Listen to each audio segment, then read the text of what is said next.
Ya.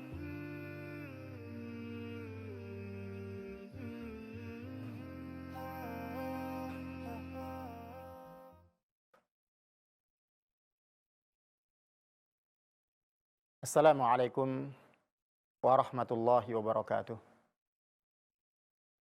Innal hamdalillah nahmaduhu wa nasta'inuhu wa nastaghfiruh wa na'udzu billahi min shururi anfusina wa sayyiati a'malina. May yahdihillahu fala mudilla lah wa may yudlilhu fala hadiya lah. Asyhadu an la ilaha illallah wahdahu la syarika lah. Wa asyhadu anna Muhammadan abduhu wa rasuluh. La nabiyya wa la rasula ba'dah.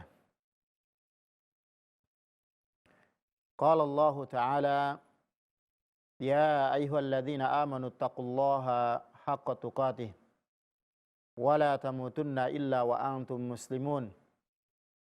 Ya ayyuhan nasu taqu rabbakumul ladzi khalaqakum min nafsin wahidah wa khalaqa minha zawjaha wa batha minhuma rijalan katsiran wa nisaa'a wattaqullaha alladzi tasaaluna bihi wal arham innallaha kana 'alaikum raqiba.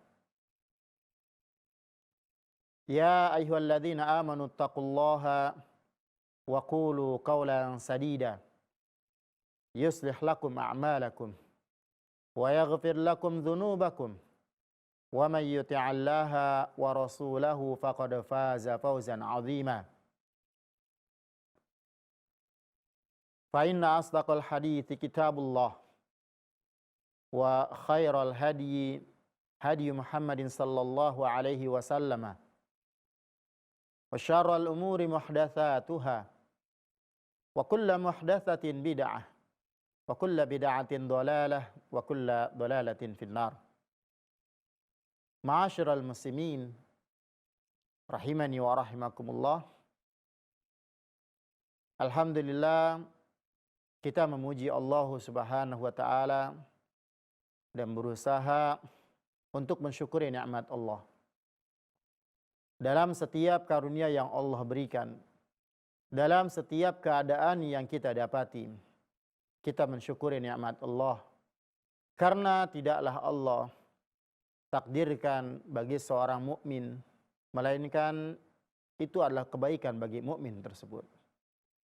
Baik yang dipandang oleh manusia itu buruk atau yang dipandang oleh manusia itu baik, namun setiap yang Allah takdirkan bagi seorang mukmin adalah kebaikan bagi mukmin tersebut. Karena bisa jadi yang dipandang baik atau dicintai oleh seorang mukmin pada hakikatnya itu adalah buruk baginya. Dan bisa jadi apa yang dipandang buruk dan tidak disukai oleh seorang mukmin pada hakikatnya itu adalah baik baginya. Ya. Ikhwatal iman, a'azinallah wa iyyakum. Pada kesempatan kali ini kita lanjutkan kajian kita terkait dengan orang-orang yang dicintai oleh Allah Subhanahu wa taala atau karakter yang Allah Subhanahu wa taala dan Rasulnya mencintainya. Dan kali ini adalah golongan yang ke-23 atau karakter yang ke-23, yaitu orang-orang yang jujur dan amanah. Di dalam sebuah riwayat ada beberapa tamu dari Bahrain datang kepada Nabi sallallahu alaihi wasallam. Kemudian ketika itu Nabi meminta agar dibawakan air wudu. Lalu Nabi sallallahu alaihi wasallam berwudu. Lalu mereka menyerbu bekas air wudu Nabi sallallahu alaihi wasallam yang berada di bejana dan meminumnya. Ya, dan meminumnya. Adapun air yang jatuh ke tanah, mereka berebutan mengambilnya dan mengusapkannya ke muka, ke kepala dan dada mereka. Dan ketika itu Nabi sallallahu alaihi wasallam bertanya kepada mereka, "Ma da'akum ila dzalik?" Apa yang mendorong kalian melakukan itu? Kemudian mereka menjawab, "Hubbuna lak." Kecintaan kami kepadamu ya Rasulullah. "La'allallaha yuhibbuna ya Rasulullah." Yang semoga Allah Subhanahu wa taala mencintai kami. Lalu Nabi sallallahu alaihi wasallam mengatakan, "In kuntum turiduna an yuhibbakumullahu wa rasuluhu." Jikalau kalian ingin dicintai oleh Allah dan Rasulnya, fahafidhu ala thalathi khisalin. Maka jagalah 3 sifat ini. Jagalah 3 sifat ini. Yang pertama adalah sidqul hadis. Dia jujur tatkala berbicara. Bicara jujur. Lalu yang kedua wa adatul amanati. Dan menjalankan amanah. Lalu yang ketiga husnul jiwar. Bermuamalah dengan tetangga dengan muamalah yang baik. Berinteraksi dengannya dengan berinteraksi dengan baik. Fa inna adzal jar, maka sesungguhnya mengganggu atau menyakiti tetangga yamhul hasanati kama tamhu syamsul jalida. Seperti ya mengganggu tetangga atau menyakiti tetangga ini bisa menghapuskan kebaikan-kebaikan yang telah dilakukan. Sebagaimana matahari ia melelehkan es. Ikhwatal iman, a'azinallahu wa iyyakum. Dalam hadis yang diriwayatkan secara hasan ini menjadi hadis pembahasan kita. Penduduk Bahrain yang datang kepada Nabi sallallahu alaihi wasallam, mereka adalah ya penduduk sebuah negeri yang lebih dahulu masuk ke dalam Islam daripada penduduk-penduduk negara-negara yang lain.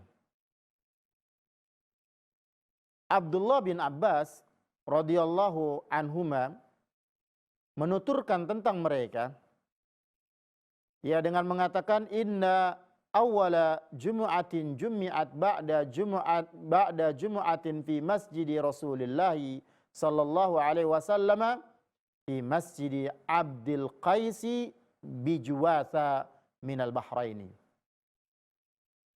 Sesungguhnya salat Jumat yang pertama kali dilaksanakan setelah dilaksanakan di masjid Rasulullah sallallahu alaihi wasallam adalah di masjidnya Bani atau di Masjid Abdul Qais.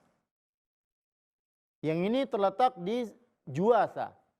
Di daerah Juwatha yang merupakan salah satu di antara daerah Bahrain.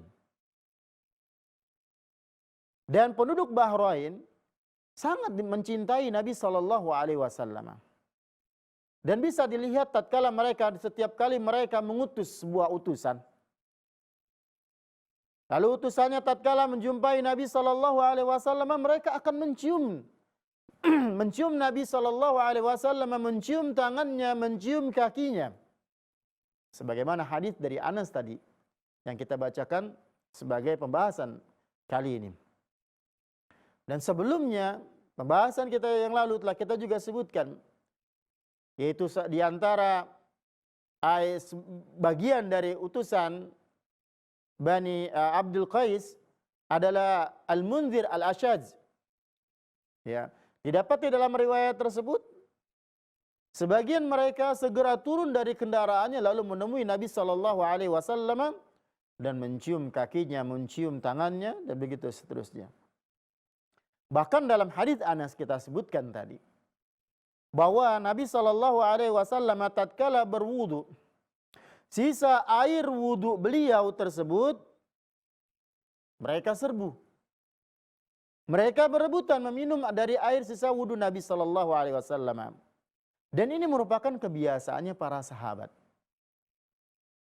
Secara umum memang seperti ini. Bahkan dalam sebuah hadis dikuatkan dengan pernyataan annahum kanu idza tawaddu'a kanu yaqtatiluna ala wudu'ihi. Bahwa mereka apabila Rasulullah sallallahu alaihi wasallam berwudu, mereka hampir saling membunuh, artinya berebut. Ya, berebut untuk mendapatkan sisa air wudu Nabi sallallahu alaihi wasallam. Dan hadis ini diriwayatkan oleh Imam Al-Bukhari. Inilah cara mereka, yaitu para sahabat, mencari berkah, tabarruk dari diri dan jejak Nabi sallallahu alaihi wasallam. Bahkan sampai tatkala berebutan untuk mendapatkan air dari sisa wudu Nabi sallallahu alaihi wasallam, jika tidak didapati atau dia tidak kebagian air wudu tersebut, maka dia akan mengambil dari basah tangan temannya yang telah mendapatkan bagian dari sisa air wudu Nabi sallallahu alaihi wasallam. Di dalam sebuah riwayat yang lain yang dituturkan oleh Anas bin Malik radhiyallahu anhu tentang apa yang dilakukan oleh Ummu Sulaim, ibunya, ya, radhiyallahu anha. Nabi sallallahu alaihi wasallam masuk rumah Ummu Sulaim, dan tatkala itu Ummu Sulaim tidak berada di rumah. Ya, tidak berada di rumah. Kemudian Nabi sallallahu alaihi wasallam tidur di tempat tidurnya. Lalu Anas menceritakan, suatu hari Nabi datang dan tidur di atas tempat tidurnya Ummu Sulaim. Lalu pada saat Ummu Sulaim pulang ke rumah, ada yang mengabarkan kepadanya, Nabi telah tidur di rumahmu dan di atas tempat tidurmu. Ummu Sulaim radhiyallahu anha tatkala mendapati Nabi sallallahu alaihi wasallam sedang berada di atas tempat tidurnya, dan Ummu Sulaim melihat bahwa Rasulullah itu dalam kondisi berkeringat. Ya, dalam kondisi berkeringat, yang keringatnya ini ya berkumpul di atas kulit yang sudah disamak yang terdapat di tempat tidur tersebut. Maka Ummu Sulaim kemudian mengambil bejana, wadah, ya, lalu mengambil kain, ya, dan mengelap keringat Nabi sallallahu alaihi wasallam dan memerasnya di bejana tersebut, dan Nabi sallallahu alaihi wasallam ya kaget melihat apa yang dilakukan oleh Ummu Sulaim. Kemudian bertanya, apa yang kau lakukan wahai Ummu Sulaim? Ya, ma tasna'ina ya Ummu Sulaim? Apa yang engkau lakukan ya Ummu Sulaim? Lalu Ummu Sulaim mengatakan, narju barakatahu li sibyanina. Kami mengharapkan keberkahan untuk anak-anak kami. Nabi sallallahu alaihi wasallam mengatakan, asabti. Ya, engkau benar. Engkau benar. Dan keringat Nabi sallallahu alaihi wasallam tentunya tidaklah sama dengan keringat kita. Ya, dan disebutkan dalam sebuah riwayat keringat Nabi itu wangi, ya, tidak sama dengan keringat kita. Dan jangan coba ini dilakukan kepada manusia yang ada di zaman ini kecuali Nabi sallallahu alaihi wasallam, dan itu sudah wafat Nabi. Ya, jangan lakukan kepada siapapun. Ikhwatal iman, a'azinallahu wa iyyakum. Begitu juga apa yang dilakukan oleh seseorang sahabat yang meminta burdah yang dikenakan oleh Nabi sallallahu alaihi wasallam, padahal burdah ini baru diberikan oleh seorang wanita. Yang wanita ini menenun burdah itu sendiri untuk dikenakan oleh Nabi alaihi salatu wassalam. Ya. Tatkala dia meminta burdah ini, para sahabat ya marah kepada sahabat yang meminta ini, karena para sahabat ini yang marah kepada seorang lelaki ini mengetahui bahwasanya Nabi alaihi salatu wassalam itu mendapatkan hadiah dari seseorang dan Nabi juga membutuhkannya, kok malah dia meminta. Lalu lelaki ini mengatakan, wallahi, inni wallahi, ma sa'altuhu li albasaha. Tidaklah aku memintanya untuk kukenakan, untuk kupakai, enggak. Innama sa'altuhu litakuna kafani. Melainkan aku memintanya itu untuk kujadikan sebagai kain kafanku. Dan dikatakan oleh Sahal di dalam riwayat sejarahnya bahwa benar kain itu digunakan menjadi kain kafannya tatkala diwafat. Tujuannya apa? Tujuannya adalah untuk mengambil keberkahan. Tujuan meminta ya burdah tersebut dari Nabi oleh lelaki ini. Rasulullah SAW juga melakukan ini bukan sekedar kepada para sahabatnya, tidak, tetapi juga kepada keluarganya. Ya, termasuk salah satunya adalah kepada putrinya. Ketika putrinya meninggal, lalu beberapa wanita menyenguknya dan memandikannya, Nabi SAW berpesan kepada mereka yang memandikannya, idza faragtunna fa'adinnani. Apabila kalian telah selesai, tolong beritahukanlah kepadaku. Falamma faragna adzannahu.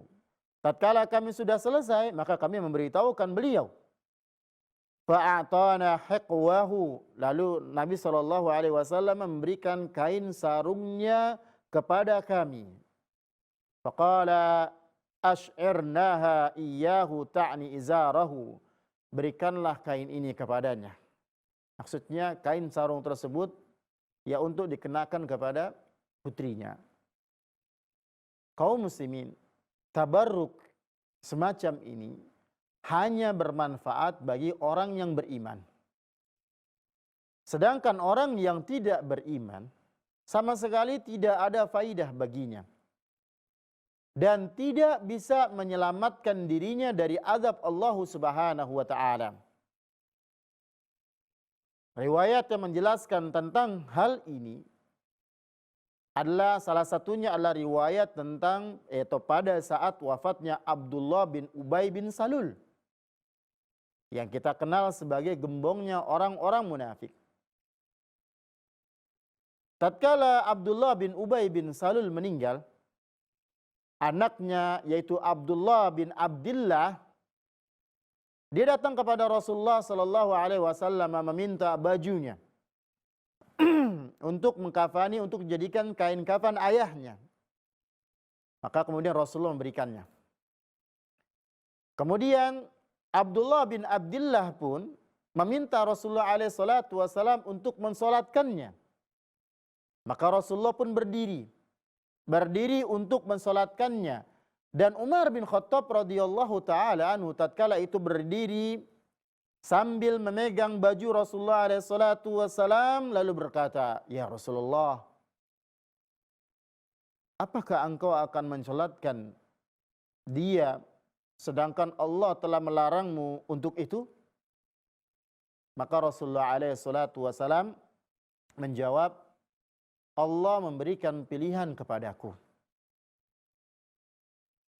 Ya, Allah memberikan pilihan kepadaku seraya berfirman, "Istaghfir lahum aw la tastaghfir lahum in tastaghfir lahum 70 marrah." Kamu mohonkan ampun bagi mereka atau tidak kamu memohonkan ampun bagi mereka, maka sama saja. Kendati pun kamu mohonkan ampun bagi mereka 70 kali. Lalu Nabi mengatakan, ya setelah membaca ayat ini Nabi mengatakan, "Sa'azidu ala sab'ina." Dan saya akan menambahkan pada 70 kali itu. Dan Umar bin Khattab radhiyallahu anhu Ia mengatakan, sesungguhnya innahu munafiq. Sesungguhnya dia itu orang munafik. Kemudian Rasulullah sallallahu alaihi wasallam mensolatinya, dan disitulah turun firman Allah Subhanahu wa taala, wala tusalli ala ahadin minhum mata abada wala taqum ala qabrih. Ya. Turun ayat ini di dalam surah At-Taubah ayat 84, dan janganlah kamu sekali-kali mensolatkan jenazah seseorang yang mati di antara mereka, dan janganlah kamu berdiri mendoakan di kuburnya.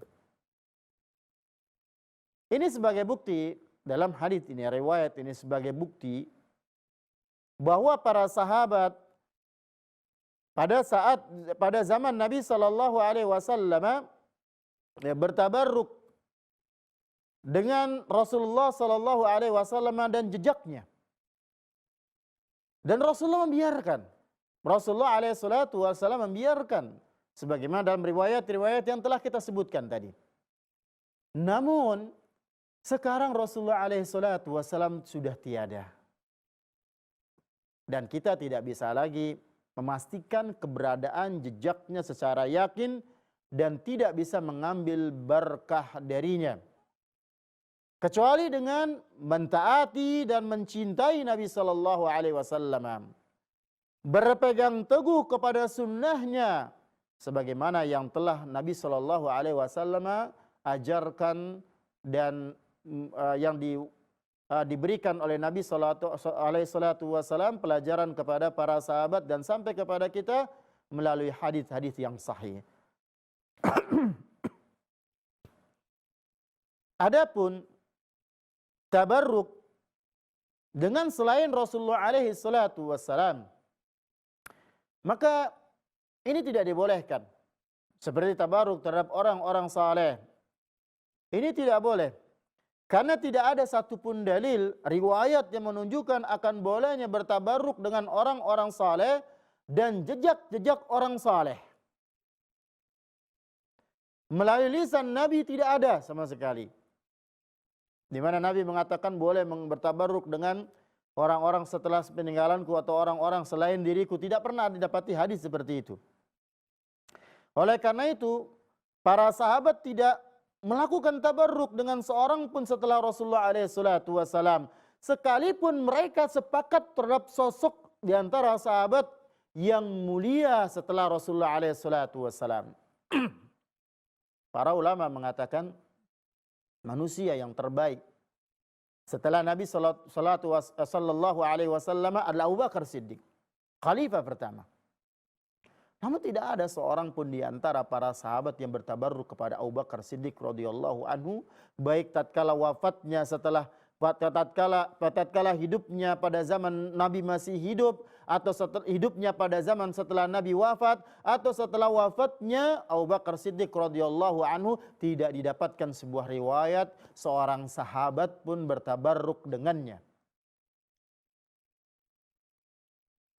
Atau sahabat yang 10 orang yang sudah dinyatakan dijamin masuk ke dalam surga. Mereka saja 10 sahabat yang sudah dijamin masuk ke dalam surga saja, itu tidak ada satupun riwayat yang menceritakan sahabat yang hidup pada zaman bersama mereka bertabarruk dengan mereka.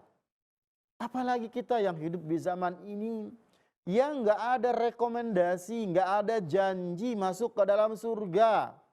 Ini kok tiba-tiba bertabarruk ya dengan makhluk, dengan manusia, sosok yang tidak pernah belum ada jaminan dia masuk ke dalam surga.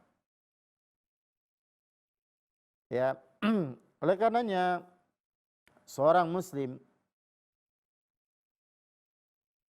yang beriman kepada Allah dan takut terhadap hari akhirat, kemudian mengharapkan rahmat Allah sebagaimana dilakukan ya oleh orang-orang terdahulu yang memiliki keimanan seperti itu, hendaknya tidak melakukan apa yang tidak mereka lakukan. kalau ingin mencontoh, contoh orang-orang yang sudah sukses. Dan di antara orang-orang yang sudah sukses dan sudah wafat, yaitu para sahabat radhiyallahu taala anhum, yang 10 sahabat yang paling utama yang sudah dijamin masuk ke dalam surga. Demikian juga bertabaruk dengan dindingnya, kayu yang dimiliki oleh orang saleh, tembaga dan besi, ya kain yang disimpan di pojok-pojok sebagian masjid. Apalagi yang diyakini ini didirikan di atas kuburan-kuburan orang saleh, maka setiap sentuhan tersebut dengan niat bertabarruk ini perbuatan syirik, menyekutukan Allah Subhanahu wa taala.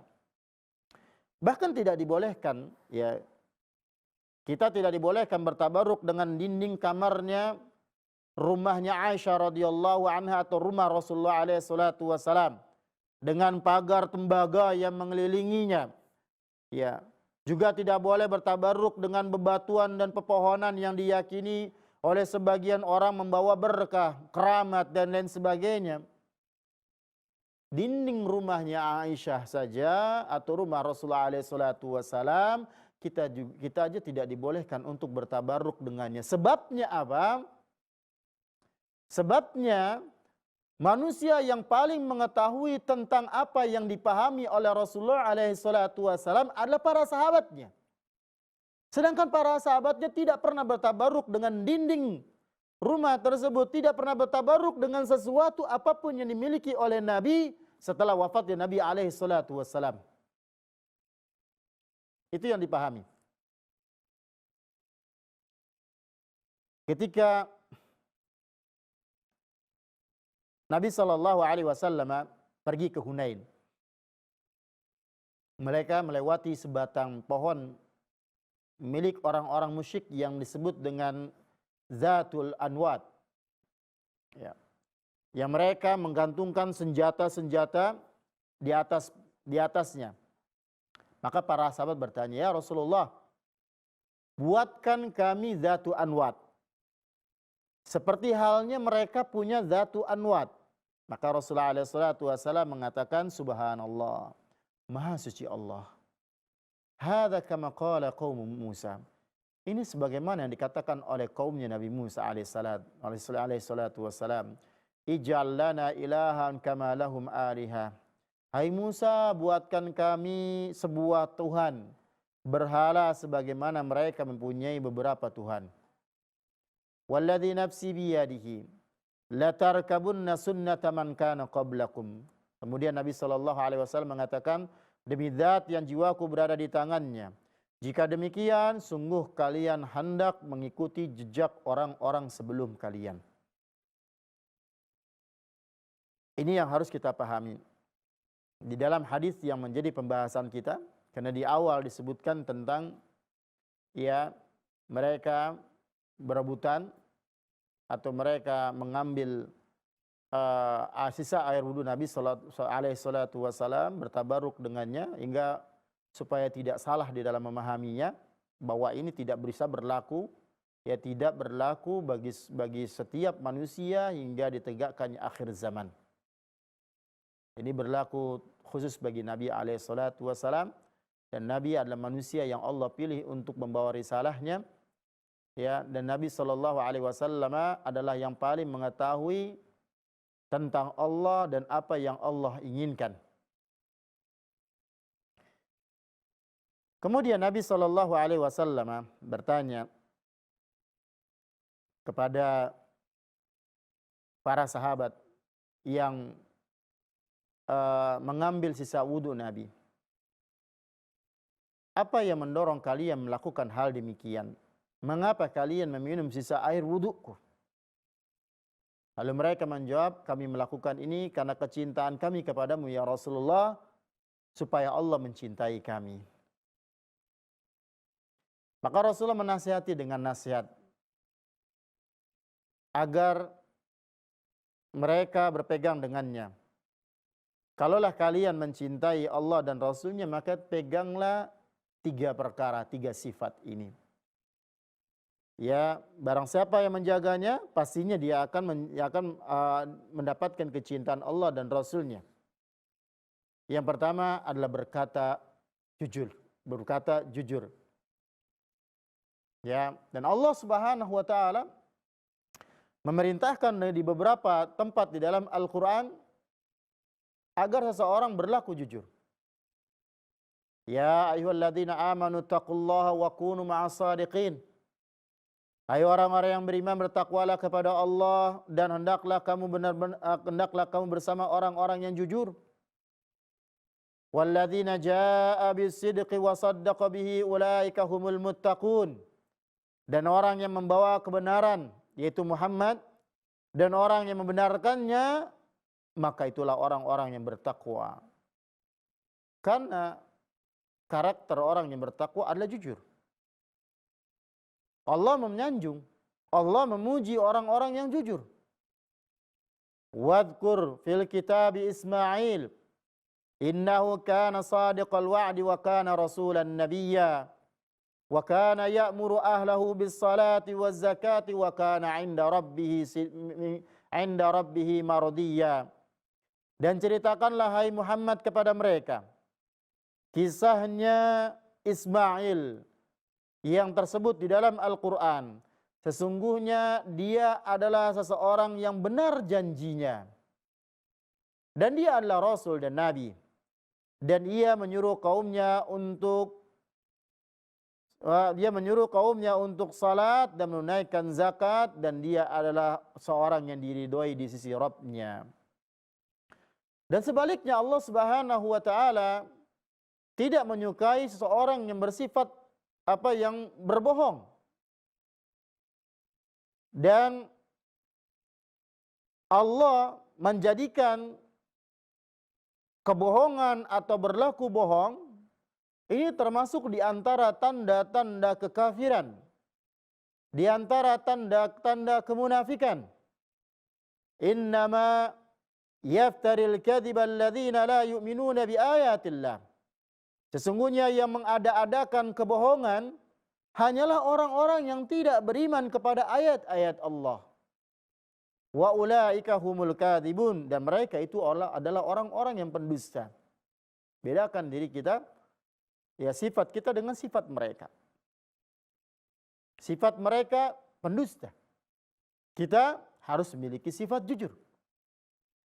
Wa yaumal qiyamati taral ladzina kadzabu 'ala Allahi wujuhuhum muswaddah. Alaysa fi jahannama mathwal lil mutakabbirin. Dan pada hari kiamat kamu akan melihat orang-orang yang berbuat dusta terhadap Allah, mukanya menjadi hitam.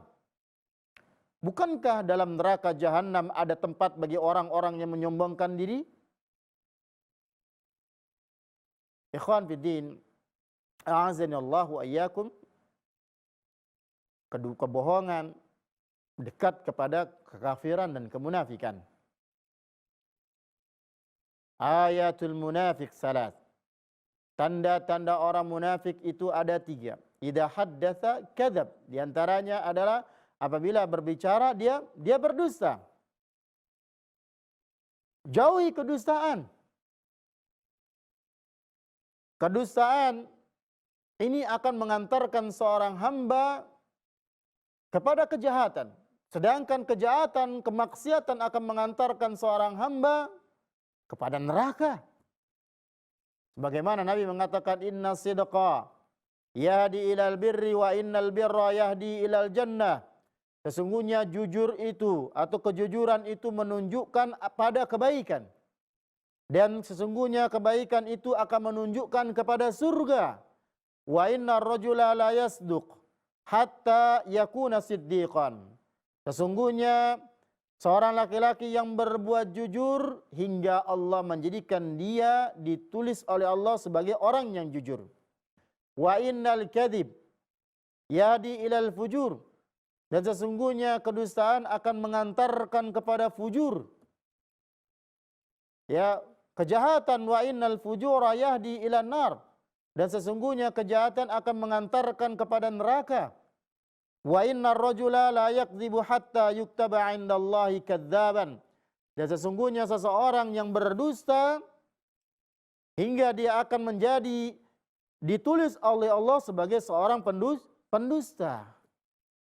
Ikhwan fiddin, azani Allah wa iyyakum. Walaupun dusta itu sama-sama dosa, tetapi tingkatan-tingkatan dusta itu juga akan mengantarkan kepada bertingkat-tingkatnya dosa yang akan mereka dapati. Ukurannya berbeda. Ya, berdosa dalam hal apa? Dan berdusta terhadap Allah itu bisa terjadi dengan cara, ya ini kedustaan yang paling besar, yaitu berdusta atas nama Allah Subhanahu wa ta'ala. Yaitu dengan cara menamai Allah Subhanahu wa ta'ala dengan nama yang tidak pernah Allah menamai dirinya. Mensifati Allah dengan sifat yang tidak pernah Allah mensifati dirinya.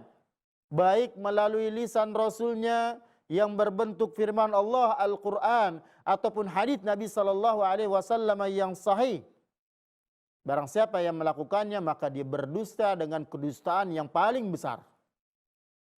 Wala taqulu lima tasifu alsinatukumul kadhib hadza halalun wa hadza haramun litaftaru 'ala Allahil kadhib. Dan janganlah kamu mengatakan terhadap sesuatu yang disebut-sebut oleh lidahmu secara dusta. Ini halal, ini haram, untuk mengada-adakan kebohongan terhadap Allah. Dan di antara dusta terhadap Allah juga adalah orang yang mengaku dia bermimpi melihat Allah. Melihat zat Allah. Padahal dia sama sekali tidak pernah melihat Allah. Rasulullah SAW mengatakan, man tahallama bihulmin lam yarahu. Barang siapa yang mengaku telah bermimpi melihat Allah, padahal dia tidak bermimpi melihatnya, kullifa an yaqida baina sya'irataini walan yaf'al. Maka dia akan dibebani hukuman pada hari kiamat, yaitu dengan mengikatkan dua helai rambut yang sangat kecil, dan dia tidak akan mampu melakukannya. Mengikatnya yang kecil nggak bisa. Dan dia tidak akan mampu untuk melakukannya, berat. Ya, kebohongan yang paling besar setelah bohong terhadap Allah adalah berbohong atas nama Nabi SAW. Hati-hati ikhwan fiddin. Ya, jangan katakan yang penting hadis. Mau hadisnya dhaif, mau hadisnya sahih, ya, yang penting hadis. Apalagi membacakan sebuah hadis kemudian biar orang nggak tahu, yang penting terakhirnya al hadis tanpa dinyatakan riwayat siapa, kemudian hadis ini sahih atau tidak. Hati-hati wahai kaum muslimin. Inna kadiban alayya laisa kakadibin ala ahadin. Sesungguhnya berbohong atas namaku tidak seperti berbohong atas nama orang lain. Man kadzaba alayya muta'ammidan falyatabawa maq'adahu minan nar. Maka barang siapa yang dengan sengaja berbohong atas namaku, maka bersiaplah untuk menempati tempat duduknya di api neraka. Waliyadzubillah. Semoga Allah Subhanahu wa taala menjauhkan kita dari sifat bohong, ya, sifat bohong. Begitu juga bohong yang paling besar adalah berbohong dengan tujuan untuk mengambil harta orang lain, memakan harta orang lain dengan harta yang zalim tentunya. Lalu yang terakhir yang menjadi pembahasan kita wahai kaum muslimin, sifat yang kedua ya adalah menunaikan amanah. Sesungguhnya amanah ini berat, berisiko tinggi, oleh karenanya amanah itu ditolak, tidak mau makhluk-makhluk besar untuk memikulnya. Gunung tidak mau memikul amanah, tetapi manusia menerima amanah. Kenapa? Karena kezaliman dan kebodohannya manusia. Inna aradna al-amanata 'ala samawati wal ard wal jibal fa'abaina an yahmilnaha wa ashfaqna minha wa hamalaha al-insan innahu kana zaluman jahula. Allah katakan dalam surah Al-Ahzab ayat 72, sesungguhnya kami telah mengemukakan amanah kepada langit, bumi dan gunung-gunung, maka sesungguhnya enggan untuk memikul amanah itu dan mereka khawatir akan mengkhianatinya, dan dipikullah amanah itu oleh manusia. Sesungguhnya manusia itu amat zalim dan amat bodoh. Dan Allah perintahkan untuk memegang amanah dan melarang mengkhianati amanah. Innallaha ya'murukum an tu'addul amanati ila ahliha. Sesungguhnya Allah menyuruh kamu menyampaikan amanah kepada yang berhak untuk menerimanya. Pengkhianatan hamba kepada Allah berarti tidak amanah. Dengan cara apa? Meninggalkan kewajiban, melakukan yang diharamkan, melampaui batas, berkhianat terhadap Rasulullah SAW dengan cara meninggalkan syariatnya, memerangi sunnahnya. Maka barang siapa yang taat kepada Allah dan Rasulnya, maka sungguh dia telah menunaikan amanah Allah dan Rasulnya. Semoga Allah wafatkan kita di atas Islam dan sunnah. Ikhwan fillah, a'azani Allah wa iyyakum. Dan pengertian amanah tentunya luas sekali. Ya, baik amanah di dalam menjalankan syariat Allah, amanah dalam sebuah pekerjaan, amanah dalam titipan barang dan lain sebagainya. Ala kulli hal, yang terpenting adalah peganglah amanah dengan baik. Dan yang terakhir yang disebutkan oleh Nabi dalam hadis tersebut, yang kalau ingin dicintai oleh Allah dan Rasulnya adalah berbuat baik terhadap tetangga. Berbuat baik terhadap tetangga. Ya, karena ini menandakan ciri seseorang yang beriman kepada Allah dan hari akhir. Man kana yu'minu billahi wal yawmil akhir falyuhsin ila jarihi. Barang siapa yang beriman kepada Allah dan hari akhir, maka hendaknya dia berbuat baik kepada tetangganya. Berbuat baiklah kepada tetangganya. Ya, jangan menyakitinya. Karena ini perkara yang diharamkan oleh Allah Subhanahu wa taala. Berbuat menyakiti tetangga dengan suara-suara yang mengganggu ketentramannya, dengan perbuatan yang mengganggu ketentramannya, maka ini bisa menghapus pahala kebaikan-kebaikan yang telah kita lakukan, sebagaimana Nabi mengatakan dengan memperumpamakan seperti matahari yang melelehkan sebongkah es. Terakhir, 3 sifat ini harus kita miliki wahai kaum muslimin, terkhususnya kepada seseorang yang diberikan tanggung jawab. Apakah dia adalah kepala rumah tangga, ataukah dia seorang guru, atau seorang pengasuh di pondok pesantren.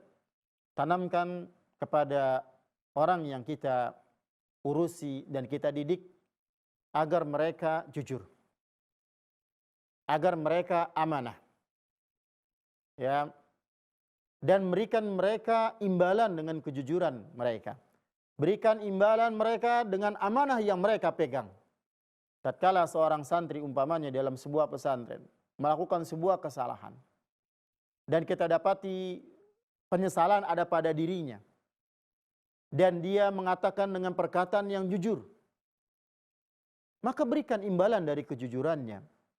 Baik itu dengan memaafkannya, atau dengan meringankan hukuman yang diterima olehnya, yang akan diterima olehnya, yang seharusnya hukumannya besar, maka ringankan. Tanamkan pada mereka sifat jujur. Insya Allah yang kita ketahui problem di sebuah sekolah yang berasrama itu cukup banyak problemnya. Maka tidak cukup dengan menerapkan disiplin yang berbentuk tulisan saja, tapi terapkan karakter-karakter yang dicintai oleh Allah Subhanahu wa taala, dan peran terbesar di dalamnya adalah tanamkan kejujuran pada mereka.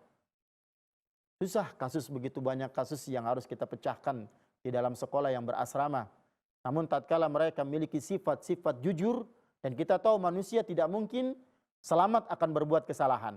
Pasti akan ada yang berbuat kesalahan karena kelalaian mereka. Namun tatkala kelalaian tersebut, setelah kelalaian yang mereka lakukan, mereka sadar, mereka bertobat dan mereka berkata dengan perkataan jujur, maka berikan mereka hadiah dari perbuatan jujur yang mereka lakukan. Begitu juga amanah.